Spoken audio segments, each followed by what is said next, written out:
What's up, Taiwan? I'm Eric Gao. Thanks for joining us this afternoon. All eyes are on San Francisco as the city is set to host world leaders all week for the Asia-Pacific Economic Cooperation Forum, or APEC. We check in with our reporter Joyce Sun, who's there with the latest. Redeeming itself as a safe place for business.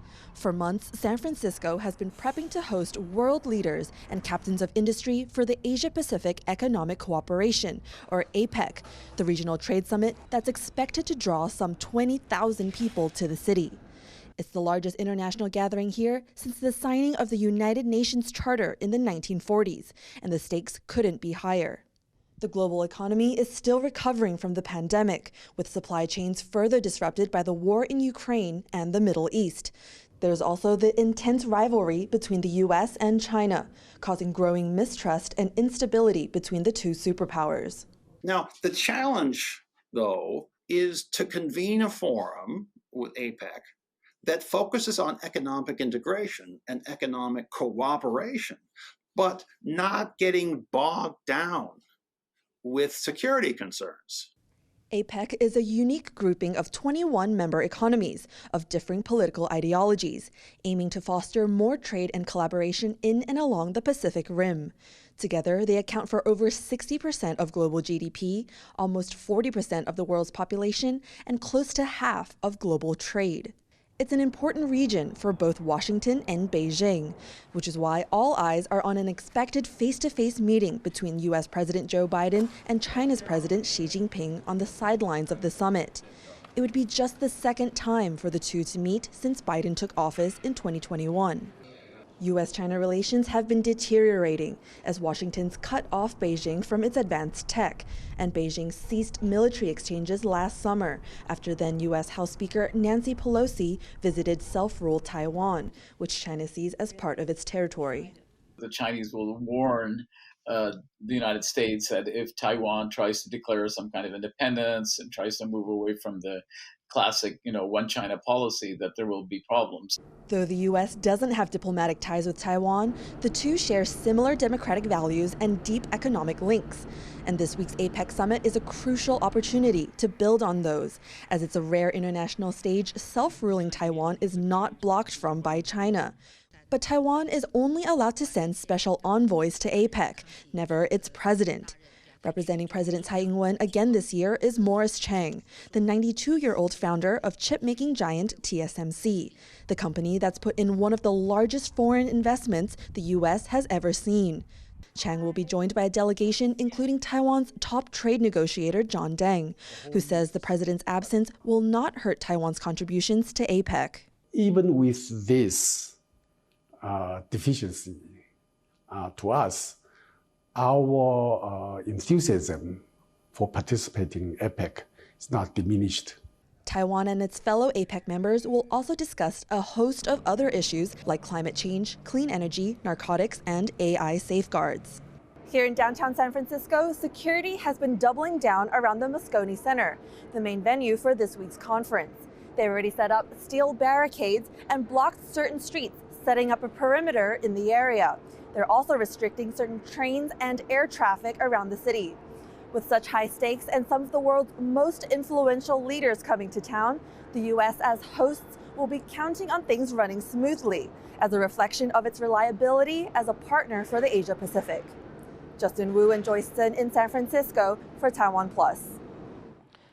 Now, with APEC this week, activists say a proposed Taiwan-U.S. trade pact should include protections for workers and for the environment. A second round of talks on that deal could start soon as Taiwanese trade representatives arrive in the U.S. for the APEC Leaders Summit. Union reps and environmental campaigners say they expect any agreement to include mandates for safe workplaces, to respond to climate change, and to end the abuse of migrant workers in Taiwan's fishing fleet. They gathered outside the cabinet building, not to protest, they said, but to remind the government that they are watching. 我们要提醒他们一些事情，也就是说，我们工会团体在这个期间，我们提出了几项诉求，也就是结社自由以及有效承认集体谈判权利，消除一切形式的强迫劳动、就业与职业歧视，以及安全健康的工作环境。另外，还要有一个争端解决跟救济机制。In regional news, defense officials from the U.S., Japan, and South Korea have agreed to begin sharing real-time data on North Korean missile launches starting in December. U.S. Defense Secretary Lloyd Austin talked with his counterparts from Japan and South Korea about ways to denuclearize North Korea. The officials also condemned military cooperation between North Korea and Russia, as well as highlighted the importance of stability in other areas like the Taiwan Strait. Their talks come after the three countries agreed to increase information sharing during the Camp David summit in August. Separately, Japan's armed forces have wrapped up simulated tsunami evacuation drills on Yonaguni Island. Officials there say these exercises could also help the public prepare for a possible emergency near Taiwan, which is just about 100 kilometers away from Yonaguni. 今日は災害防災に関する流れなんですけど、これが有事に関してもやっぱり一人一人が想定する問題に対してやっぱり一人一人がやっぱり考えをやっぱあるようにしたということで、やっぱ今後につながる訓練ができたと思います。 Japan has been stepping up its military presence on Yonaguni Island, which is home to about 1,700 people. Last year, Japan said that it would deploy a missile defense unit on the island, as well as set up an ammunition depot there. The disaster drills, which were last held 4 years ago, are also being fueled by China's increased military activity around Taiwan.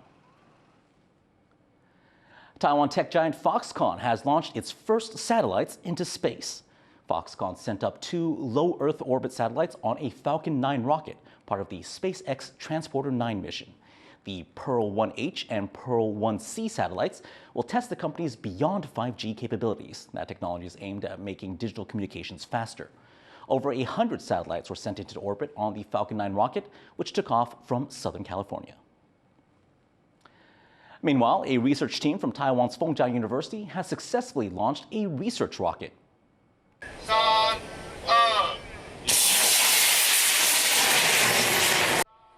That miniature test rocket was set off in Pingdong County in Taiwan's south, and it climbed to over 200 meters. It's a mock-up of a full-sized rocket that could be used to launch satellites. That version will be tested in the second half of 2024. Taiwan has been trying to build up its space industry in recent years, with plans to invest over $10 billion in the field by 2025. A university in Taipei is allowing students to take time off to plan their futures, a first for any Taiwanese higher education institute. Laurel Stewart has more. Taiwanese students are famed for working hard at school and in college. And while students are diligent, they're also not allowed to skip classes without permission from their professors. It's a strict system, but now one university in the capital, Taipei, is suspending classes for a week so students can pursue their hobbies and plan their futures. 规划一些时间跟父母出门吧。我参加学校办的工作坊，然后要去看金马影展。 Dubbed Life Planning Week, Feng University is the first in Taiwan to consider such a policy. And it could be a big deal for young Taiwanese if the idea spreads. More than 85% of high school graduates in Taiwan go on to university, compared with about 60% in the US. At Feng, while the school is holding workshops to help students plan for life post-graduation, it's also encouraging people to spend the time how they please. 真的要聚在一起，应该是等到寒假，可是寒假我们都会回国，所以如果校长这样空出一个时间的话，我们就真的有时间聚在一起。 But despite some criticism that the week is a chance for students to slack off, it's not deterring the university. 不要为了少部分人只是为了躺平而用更指导性的又让他们去过二手人生，我觉得也没有太好的意思。 With a bit of breathing room and time to reflect on their passions and interests, the university hopes students will graduate with a better idea of not just what kind of job they want, but also the kind of people they are. Kama Xu and Laurel Stewart for TaiwanPlus. Workers at Taiwan's government-run zoos are set to get their first pay raise in 3 decades. Here's the story. Being a zookeeper isn't easy. They have to prepare the animals' meals, clean their enclosures, and give them medicine when they're sick. All that for very little pay. They make a little over $900 a month, and that includes hazard pay. 好像有点太少了，可能大概4万5到5万可能会比较好一点。现在物价都上涨了，所以3万5基本上 Zookeepers here in Taiwan haven't had a pay raise in about 30 years, but that's going to change soon. Starting next year, their hazard pay will go from up to $80 a month to $150. 蛮开心的，因为我们平常除了要照顾他们的生活起居之外，还要一些展场的维护啊，或者是很多突发状况，比如说动物的迁移，还是说要搬到某个地方，需要很多的劳力、跟体力、跟精神。Even with that pay bump, zookeepers will still have a heavy workload. In an ideal situation, they should each be caring for about a dozen animals. But in Kaohsiung's Sosan Zoo, they're responsible for about 20. It may take more than this small pay raise to address this staff shortage and get more people into the field. A university in Taiwan has developed a new AI solution to help farmers cut back on their water use. Bryn Thomas has the story. A tractor, a plow, and now a smartphone. Farmers in Taiwan may soon have a new tool in their sheds, an AI-empowered irrigation system. Researchers at Central Taiwan's National Chongqing University say they've developed a solution that could cut the amount of water used in rice farming by up to 20%. The system is like a facial recognition camera, but instead of faces, it looks at rice. Farmers just need to photograph their crops, and in a snap, the app draws on a database to do the rest. 我们只需要手机的 RGB 影像就能够反映出作物的生理，就有点像例如说中医的望闻问切，你在防范于未来。Many farmers in Taiwan rely on their years of experience when growing rice.